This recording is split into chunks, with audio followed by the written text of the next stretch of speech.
a hostel called La Casona Hostel. Shout out to La Casona Hostel. And we were DJing some of their events. And so we Slack each other music links for songs that should be in the set list. And we did it so much, we were actually using it sometimes more than we were actually using it for communication for work. But it worked really perfectly for us. And we invited some friends who we knew loved music, had a great taste, to just be on that specific channel and share some songs with us.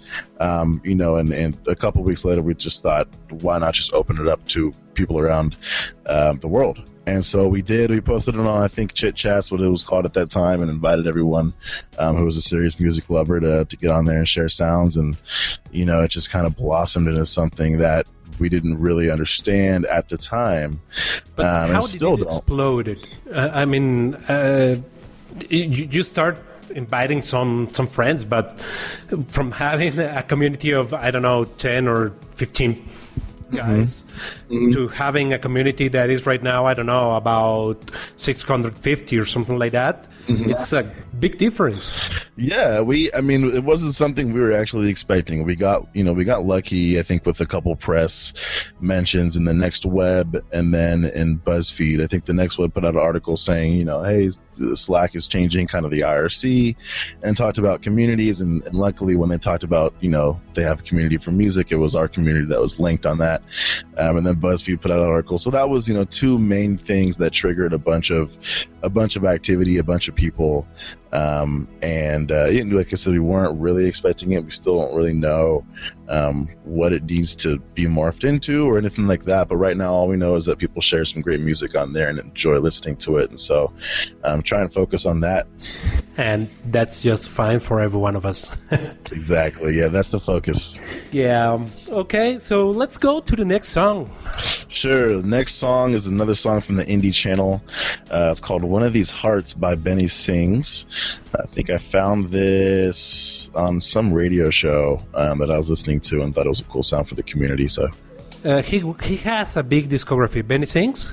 Yeah, I think he's a German, if I'm not incorrect. I think he's a German artist who's been around for actually a while. And this is off of one of his newer albums, and I haven't ever heard of him before.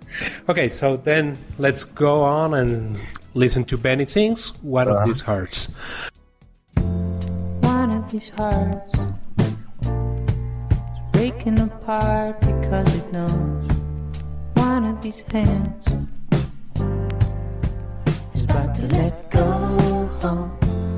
Most of these words will come out wrong and some too late, 'cause one of these hearts is when it's on way. One of these days, one of these minds will not look back, it will be made up. And it'll take time before one of these hearts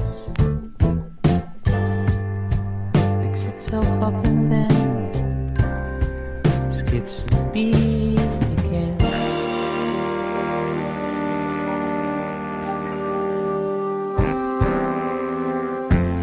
One of these hearts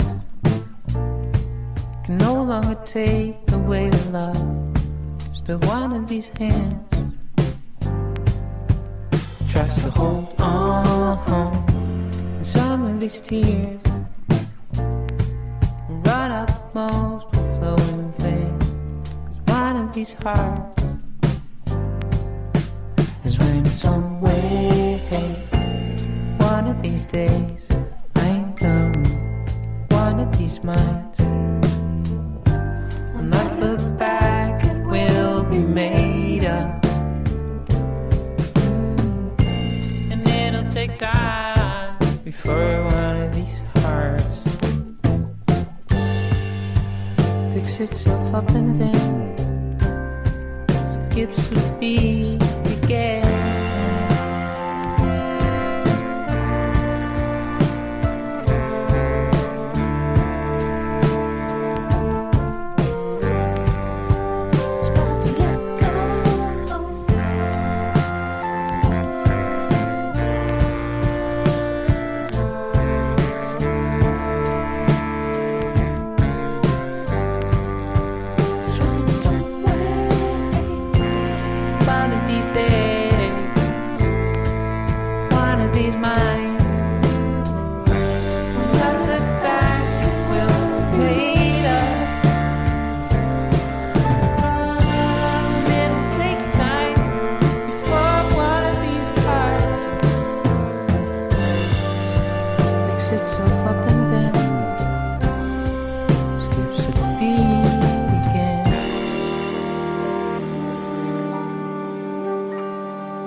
these hearts is breaking apart because it knows one of these hands is about to let go. The Needle Podcast.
after the song from Benny Sings, the Dutch artist that's been around, you just heard a song from IMYRMIND, producer off of the Money Sex Records label that Max Grafe and Glenn Astro have. I think they're German guys, and that song was called Rhino. I'm a fan, and I think a lot of people in the community are fans of just music that sounds different and puts a unique twist on traditional house music. And I think this specifically does a lot to incorporate jazz and some Latin and different beats to the sometimes too melodic electronic music that we hear. And so we really look forward to hearing more music from those guys and that record label in particular. The label is called Money Sex Records. Cool name, I guess. Yeah. Sure, it could be a couple of the most important things to those guys. Yeah. Or it couldn't be. It could be just I guess a joke on what a lot of people in the industry care about. Or maybe both. Or maybe both. We'll never know until we get them on the show, right? Yeah. Well, I think that we're done with this first episode from the Neil podcast. I think that it worked, right? We want to hear about you, about what you think about this show. Let's contact us on the Neil at #music.audio. Hope you guys enjoyed, and we'll just continue to share music that captivates and grabs the attention of some of our community members. That's what we're here for. And we would like to hear more contributions from everyone, and let's hear you next week. See you next week. Goodbye. Bye. The Needle Podcast.